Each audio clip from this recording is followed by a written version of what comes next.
আদিবাসীদের বক্তব্য অত্যন্ত এখানকার দায়িত্বপ্রাপ্ত পুলিশ আধিকারিক আমার মাননীয় এসডিপিও সাহেব, আইসি সাহেব এবং অন্যান্য আমার পুলিশ কর্মী বন্ধু এবং এসডিও ম্যাডাম সহ এসডিও অফিসে কর্মরত আমাদের সম্মানীয় আধিকারিক, আমাদের বক্তব্য অত্যন্ত পরিষ্কার।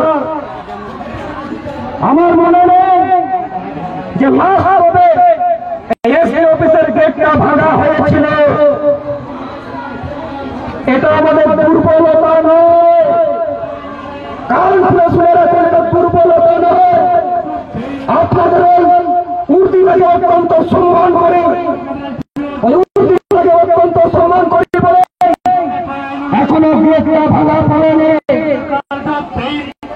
বলার পর অনেক কিছু আছে, শুধুমাত্র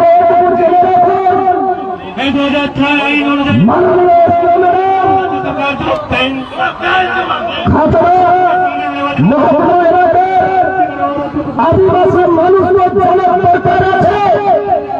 খাতার এলাকার সভাপতি সম্পন্ন গণতন্ত্রীয় সচেতন মানুষের জানার দরকার আছে যে কেন একটা আদিবাসীরা একটা আধিকারিকের বিরুদ্ধে হায় হায় একটা লজ্জাজনক ধ্বনি তুলতে বাধ্য হলো, আপনাদের জানার দরকার আছে।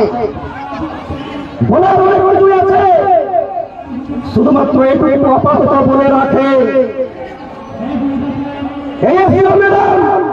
যতদিন এখানে জয়েন করেছেন তার আধিকারিকরা, তার বিডিওরা, তার ব্লক এলাকার আধিকারিকরা, তার অবস্থান কর্মচারীরা, এখানকার ফরেস্ট রেঞ্জার অফিসাররা, বিসিডব্লিউ অফিসাররা, বিডিও অফিসার আধিকারিকরা, এরা নিজেদেরকে এই এলাকাটা বাবার সম্পত্তি মনে করতে শুরু করেছে।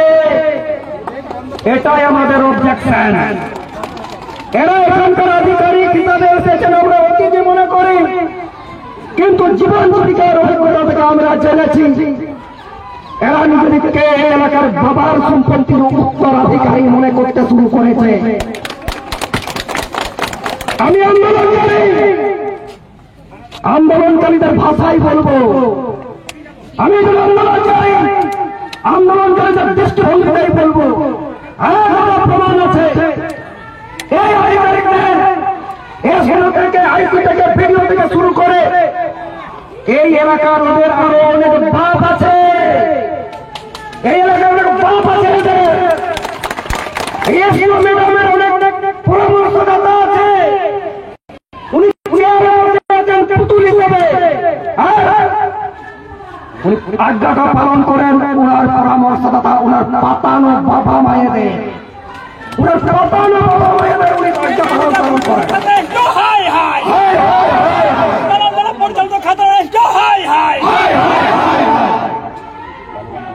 আমাদের এই কর্মসূচি গণতান্ত্রিক কর্মসূচি, আমাদের এই কর্মসূচি সাংবিধানিক কর্মসূচি, আমাদের এই কর্মসূচি বুনিয়াদী হক অধিকারের দাবিতে কর্মসূচি।